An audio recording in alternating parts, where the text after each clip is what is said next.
Some fathers love loudly. Others love in silence. So silent their children never hear it until the world forces their hearts open. This is the story of a father, a son, and the words that came only when time began to run out. Before we continue, like this video and subscribe to this channel for the next powerful story. Chijioke Namani grew up in a house where chairs creaked louder than conversations, and where the only sound that meant danger was the heavy footsteps of his father, Pa Namani, a man whose silence was sharper than any shout. Most homes in Umuk village woke up to laughter, radio music, pots clanging, mothers calling children's names. But the Namani household woke up to discipline. Every morning was the same. Father stands outside Chijioke's door. Clears his throat once, never twice. And that meant wake up. Not good morning. Not my son. Not even eye contact sometimes. Just duty. Order. Structure. People respected Pa Namani. Men saluted him. Women greeted him with two hands. Children ran from his shadow. Not because he beat them, but because he didn't need to. His presence alone was enough. The son who wanted something more. At 15, Chijioke was tall, bright-eyed, and full of questions he could never ask. He wanted to know, why doesn't Papa ever smile back? Why does he only talk when giving instructions? Does he even care about me? Am I a burden to him? Questions he swallowed because in a house like theirs, feelings were luxuries. When school dismissed each day, other children ran into their parents' arms, showed them drawings, complained about teachers. But Chijioke walked home alone, his school bag feeling heavier than his books. The only time he saw any reaction from his father was when he brought home first position. Even then, Pa Namani simply nodded. A slow, almost invisible nod. Not joy, not pride, just acknowledgement. But that one nod felt like gold to Chijioke. The mother who held everything together. His mother, Adiz, was the thread holding the fragile home in harmony. Warm, patient, always smoothing over storms before they became thunder. She often whispered to him when they were alone, "My son, your father loves you. He just doesn't know how to show it." But those words felt like stories mothers told to comfort children. Love. Where? In the silence. In the way Papa sat alone. In the way he stiffened whenever his own son walked into a room. It didn't feel like love. The night the walls cracked. One evening, after a long day at school, Chijioke returned home excited. He had drawn something, a charcoal sketch of his father sitting by the old guava tree. For the first time in his life, he wanted to show his father something he created. His heart raced as he approached the sitting room. Papa was reading the newspaper. Chijioke cleared his throat softly. "Papa, I drew something. I want you to see it." Silence. Pa Namani didn't look up. Didn't blink. Didn't acknowledge him. Chijioke held out the paper anyway, his hand trembling. "I drew you." Still nothing. Finally, without lifting his eyes, Pa Namani said, "Go and read your books." Just that. 4 words. Not harsh. Not shouted. But sharp enough to cut through a young boy's chest. Chijioke's throat tightened as he lowered his hand. When he reached his room, he tore the sketch gently. Not violently, just slowly, like surrendering a piece of himself. That night, his mother saw the tear marks on his paper and the brightness missing from his eyes. She didn't need to ask what happened. She simply hugged him while he cried. Softly, because even tears had to be quiet in this house. The sun begins to pull away. From that day, something inside Chijioke shifted. He stopped trying to show his father anything. Stopped waiting for a smile. Stopped hoping for warmth. A wall began to grow between father and son, brick by brick, silence by silence. Until most days, they looked like strangers sharing a house instead of family sharing a life. But behind the wall, the father held his own pain. What Chijioke never knew, could never imagine, was that Pa Namani sat alone every night, staring at the torn paper his wife had secretly picked from the bin, running his fingers over the jagged edges, regretting the words he didn't say, regretting the love he never learned to speak. But men like him were raised differently. Raised to hold their emotions like locked treasure. Raised to show strength, never tenderness. Raised to believe that affection made children weak. So every night, he whispered to the empty room, "My son, forgive me." Words he never said out loud. Words the house never heard. Words that would matter much later, when time suddenly stopped waiting. Night came early in the N's family house.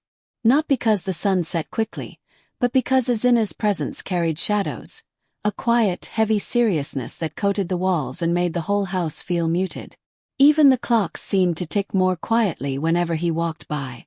Chima had lived with this atmosphere his entire life, but he had never gotten used to it. Tonight was no different.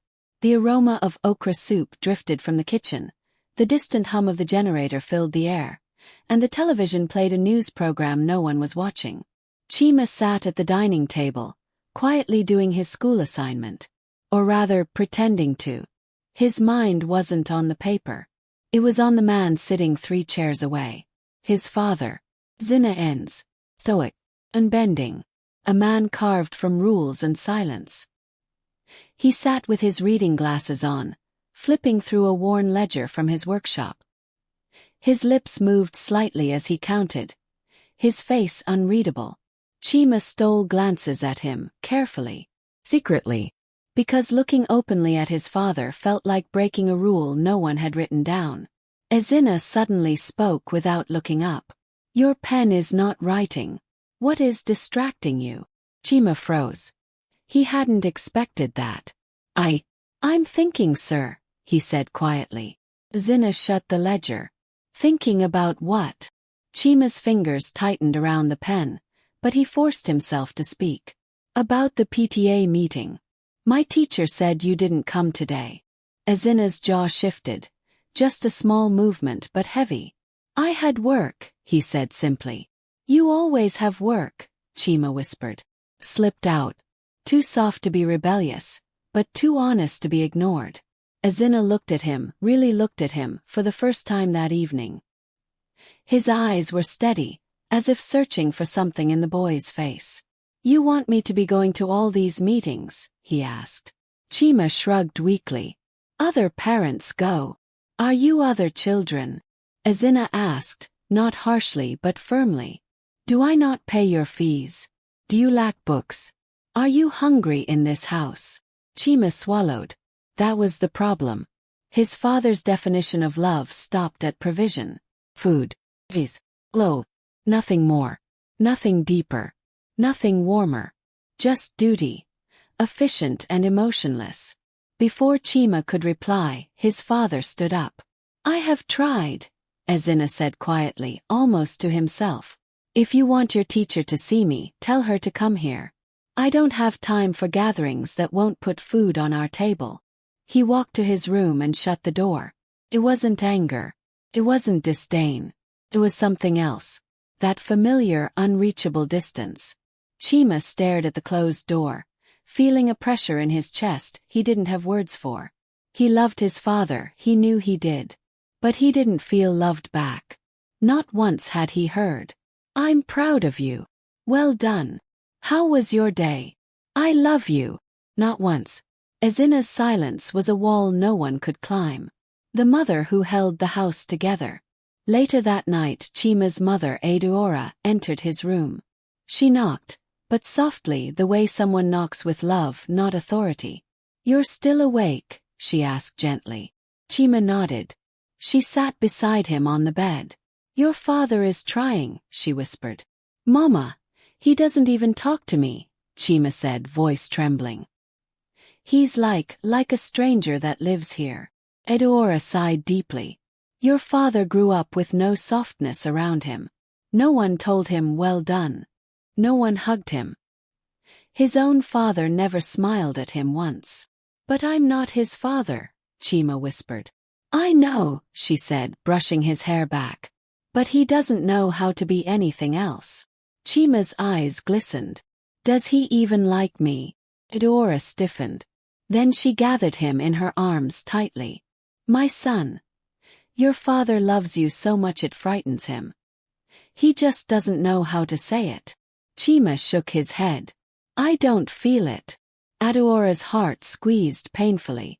She kissed his forehead. One day, she said softly, you will understand him. May not be today. May not even be soon.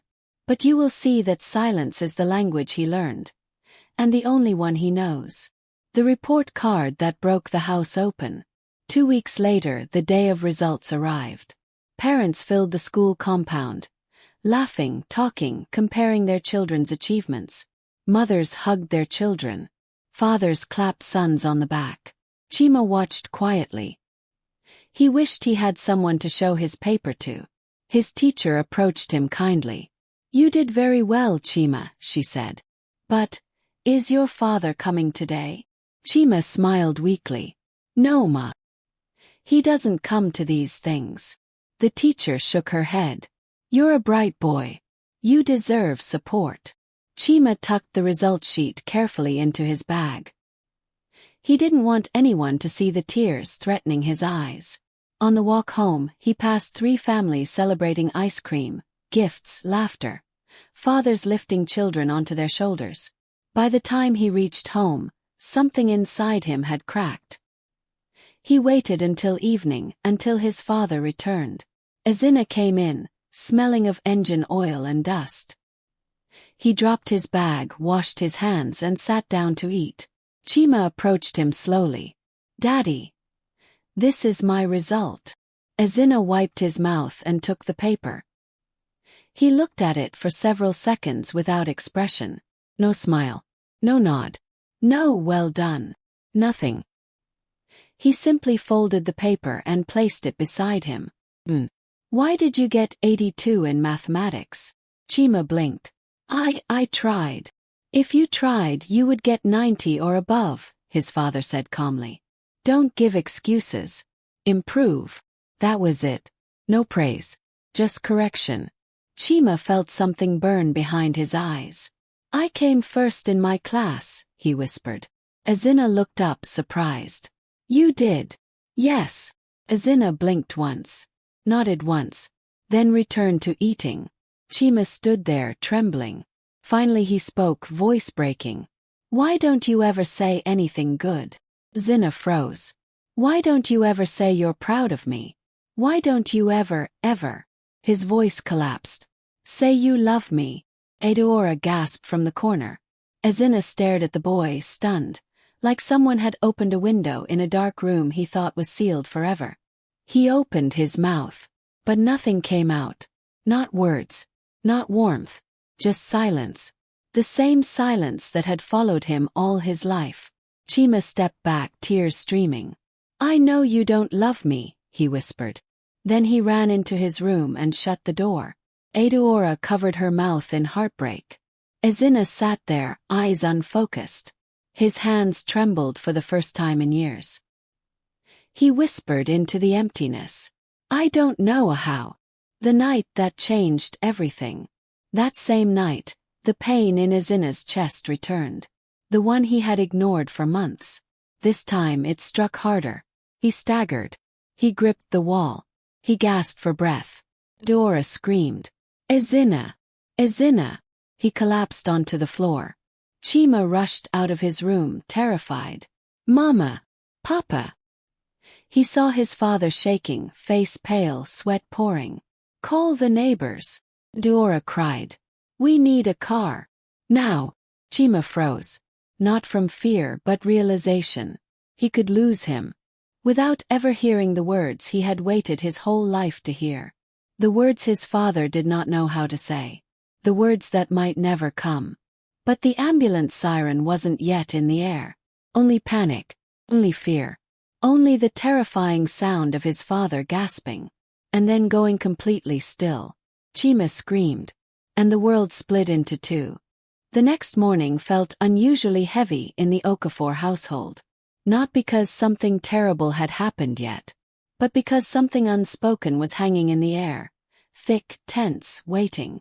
The sun had barely risen, but Mama Adiz moved through the kitchen quietly. Her wrapper tied firmly around her waist, her eyes troubled. She kept glancing toward the corridor where her husband's room sat at the end. She had lived with this man for over 3 decades. She knew when something was wrong. And something was deeply wrong. She heard a cough from the bedroom. Rough, heavy, scraping like sandpaper against stone. She froze. Another cough followed. Then silence. Mama wiped her hands on her wrapper and whispered a prayer. Chinik, Baiko, not now. A son who did not want to care. But did. In the boy's room, Chidi lay awake long before his alarm went off. He hadn't slept. His mind replayed yesterday's conversation in an endless loop. His father's silence. The way he couldn't say, "I love you."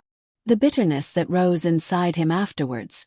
And the disappointment he felt in himself for still caring. Why? Why did he care what a man who never hugged him thought? Why did he still crave the approval of someone who had spent more time shouting than speaking? He buried his face in his pillow and groaned. "I'm tired of this," he whispered into the darkness. But even as he said that, he knew it wasn't true. He wasn't tired of his father. He was tired of hurting because of him. The household collides. At 7:15 a.m., he came out of his room. School bag slung carelessly over one shoulder, earphones in his ears.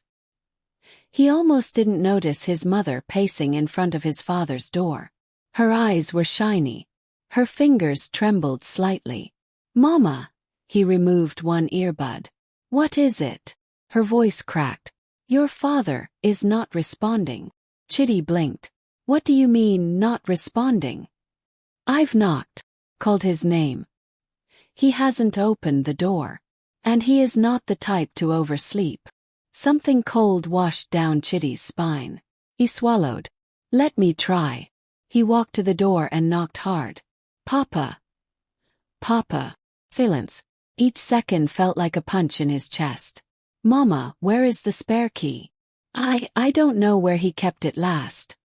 He moved it last month." Chidi stopped listening. He stepped back, inhaled sharply and, he kicked the door. Once. The wood cracked loudly. "Mama, stand back." Another kick. The door swung open. The man who never fell. False. The sight inside the room stole the air from both their lungs. Chief Okafor, the lion of their family, the man whose voice once shook walls, sat slumped at the edge of his bed, elbows on his knees, his breathing short and shallow. Sweat drenched his face. His eyes were distant. His chest heaved as if pulling air through a narrow straw.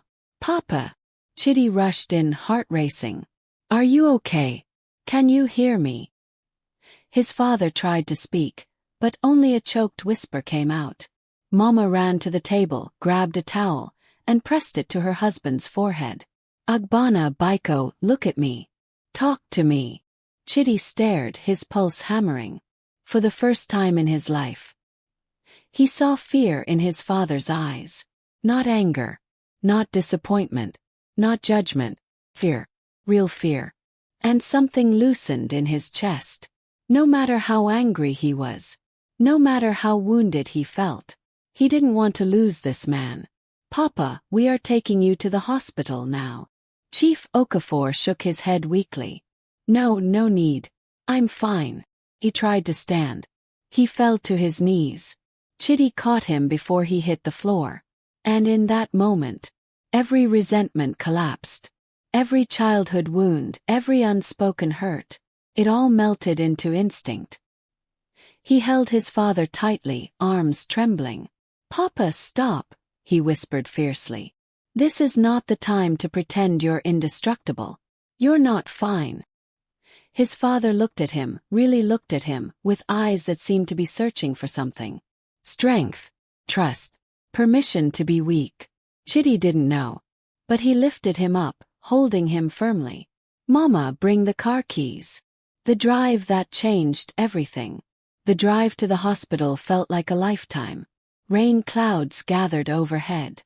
Mama prayed loudly in the back seat. Chidi gripped the wheel so hard his knuckles turned white. His father sat beside him, breathing unevenly, his hand occasionally clutching his chest. Chitty had never seen him this vulnerable. Never seen him this small. "Papa," he asked softly at one point, "are you in pain?" The older man swallowed hard. "I'm okay." "Stop lying," Chitty said, voice cracking. "Just tell me the truth for once."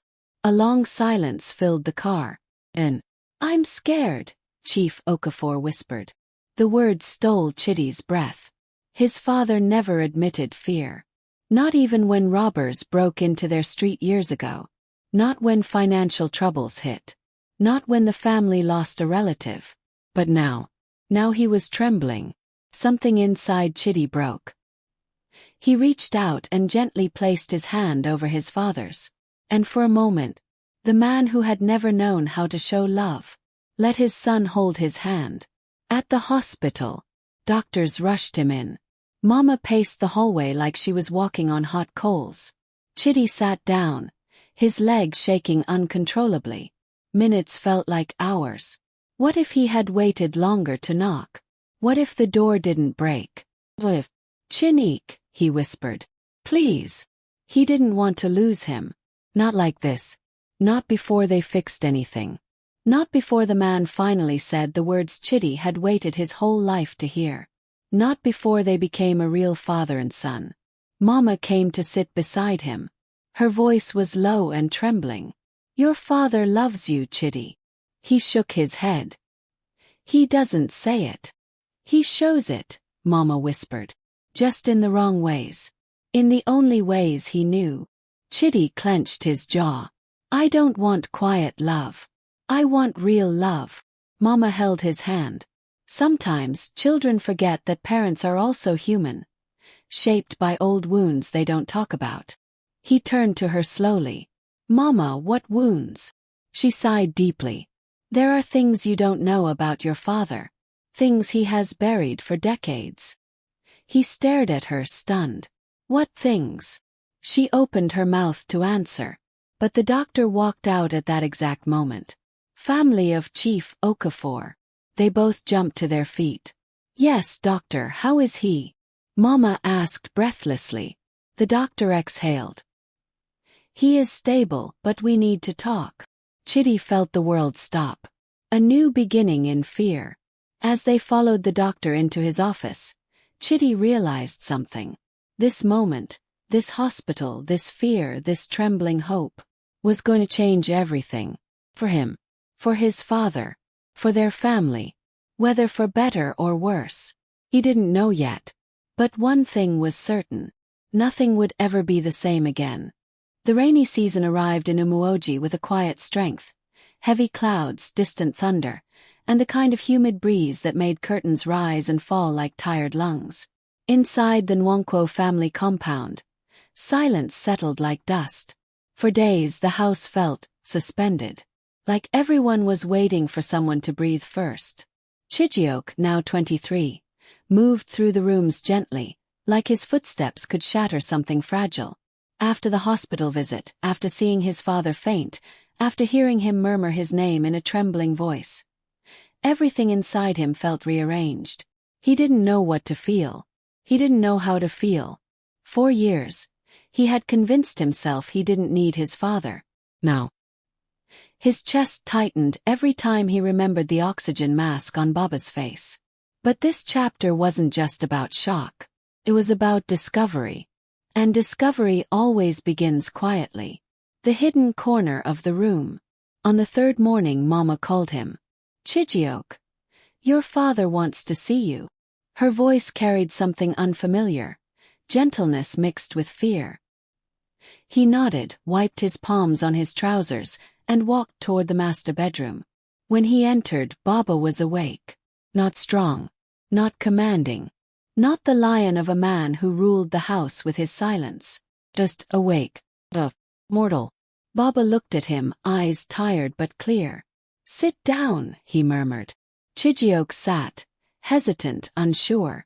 Silence stretched between them like a rope they were both afraid to pull.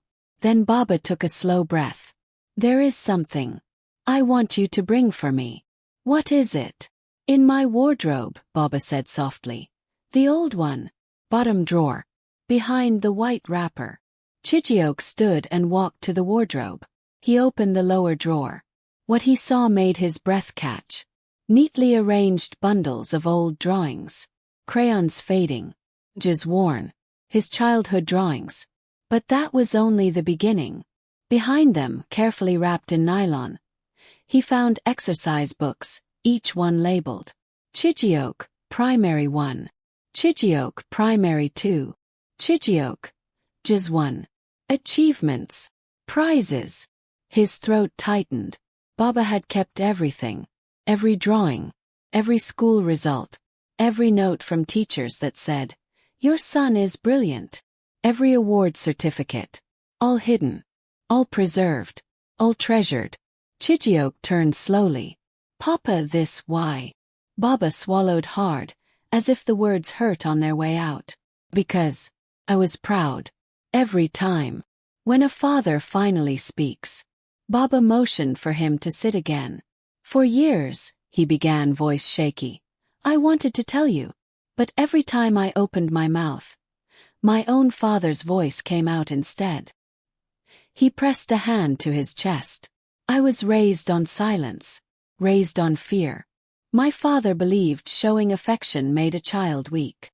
He looked at Chijioke. "I wanted to be different, but I didn't know how." Chijioke blinked rapidly, vision blurring. "Papa, I thought you hated me." Baba winced like the words stabbed him. "I never hated you. I only feared that if I became soft, you would grow careless. That life would defeat you." He coughed weakly. "But in trying to make you strong, I hurt you." Silence, heavy, full, trembling, wrapped the room. Then Baba lifted a shaking hand. "Come closer." Chijioke hesitated only a moment, then moved to the edge of the bed. Baba's hand landed on his shoulder, gently, like he wasn't sure he had the right. "You are my son," he whispered, voice breaking. "My only son." I didn't know how to say the words, but "I have always loved you, Chijioke." The world tilted. For the first time in his life, Chijioke saw tears in his father's eyes. And something inside him, years of tight knots, cold walls, buried anger, melted. He covered Baba's hand with his own. "I love you too, Papa." Not whispered, not hesitant, not afraid, but full, warm, free. The letter that should have been read years ago. Mama entered then, carrying an envelope, yellow with age. "Your father wrote this years ago. The day you gained admission into university." Chijioke opened it carefully. Inside was a letter written in Baba's handwriting. "My son, I am proud of you. Forgive me if I never say it. I want to give you a life better than mine." The ink had smudges, tears maybe. Chijioke covered his mouth with his hand. Baba looked at him, regret shining through his exhaustion. "I meant to give it to you, but the words felt too heavy. Thought tomorrow. Then tomorrow. Then tomorrow." He exhaled shakily. "Until the years passed. Understanding comes like rain. After the tears, after the silence, after the letter, something shifted. Not everything healed instantly. Wounds that grow for decades don't disappear in minutes. But something important happened. They finally began to talk. Really talk. About school. About dreams. About fears. About life." Baba listened, really listened, for the first time. And Chijioke saw the man behind the armor. A man who loved deeply but silently. A man shaped by pain he never resolved. A man who gave without speaking. Understanding moved between them slowly, like rain soaking dry soil. But it moved. The promise of tomorrow. That evening, as the sun dipped behind the compound walls, Baba held his son's hand. "Chijioke," he said quietly, "I don't know how much time I have left. But whatever time remains, I want to use it well." Chijioke nodded, swallowing hard. "I'm here, Papa. I'm not going anywhere." Baba's lips curved into the smallest, softest smile. For a man who rarely smiled, it meant everything. Chapter 4 ends not with drama, not with shouting, not with breaking, but with a beginning. A father learning to speak. A son learning to forgive. Two hearts learning the language they were denied for years. The storm had not fully passed. But the first clear sky had appeared. The sun was gentle that morning. Soft, golden, almost careful, as though it understood the tenderness of the day. Obinna stood at the hospital window, hands in his pockets, watching Lagos slowly come alive. His eyes carried shadows of sleepless nights, but something inside him had settled. Not peace exactly, but acceptance. Behind him, machines hummed steadily. Beside them, his father lay on the bed. Chief Arinze Okoye looked smaller somehow. Less intimidating. More human. The illness had softened him, carved humility into his features with each passing day. But his eyes, those firm, unblinking eyes, still held sparks of the man who ruled his household with silence and expectation. Obinna turned when he heard him cough lightly. "You should sit," the nurse had said earlier. But he couldn't. His mind was full of memories, some sharp, some warm, many unresolved. He dragged a chair closer and sat beside the bed. His father's voice came slow, cracked, but intentional. "Obinna." "Yes, Papa." Chief exhaled. "We need to talk." Those 4 words had never been spoken to him before.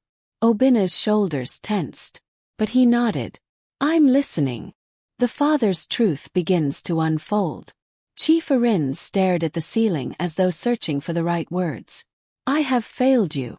The sentence came broken but unmistakable. Binna froze. His father continued. "I did not fail you because I did not provide." He paused. "I failed you because I did not connect." Obinna's throat tightened. Chief turned his head slightly, meeting his son's eyes. "I didn't know how," he admitted. "My own father was a hard man. A man who believed softness was dangerous. He beat strength into us and called it love. He never hugged me. Never said he was proud. When I wanted comfort, he gave me rules. When I wanted encouragement, he gave me fear." His breathing grew shaky. "So I became him. Without even trying." His voice dropped. "And you paid the price." Obinna swallowed hard. He never thought he would live to hear his father speak like this. Not with sadness, not with regret. "Papa," he whispered. Chief raised a trembling finger, asking him to wait. "I watched you grow into a man," he said. "But I never told you what I saw. I never told you I admired you. I never told you I was proud that you did not become broken under my silence." His eyes glistened for the first time in many years. "You were always stronger than me." A tear slipped down Obinna's face before he could stop it. "Box." Chief pointed weakly to the brown wooden box sitting on the side table. "Open it." Obinna hesitated, then reached for it.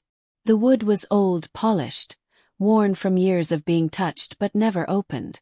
Inside were things he never expected. His primary school drawings. His first award certificate.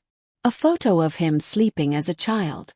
A birthday card he wrote in shaky handwriting at age 8. A poem he wrote in just 2.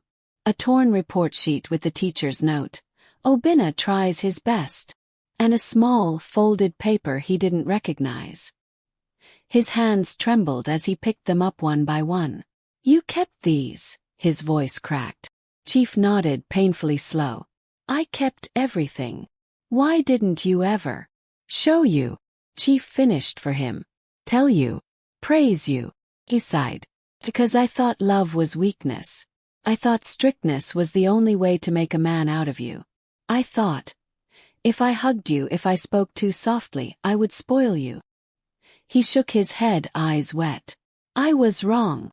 Obinna wiped his face with the back of his hand, overwhelmed. "What's the paper?" he asked quietly. "Read it." Obinna unfolded it. It was a hospital bill, paid in full. From 2 years ago. His own bill. The one he had struggled with silently, thinking no one cared, thinking his father never noticed. "You paid this." Chief nodded. "I always watched. I always cared. I just didn't know how to say it." The words that took a lifetime. Silence wrapped the room like a blanket. Then Chief Arinze took a deep, trembling breath. Obinna. Yes, Papa. The old man's voice cracked completely as he forced out the words that had lived inside him for a lifetime. Unspoken, heavy, but true. I love you, my son. Felt like the walls themselves stopped breathing.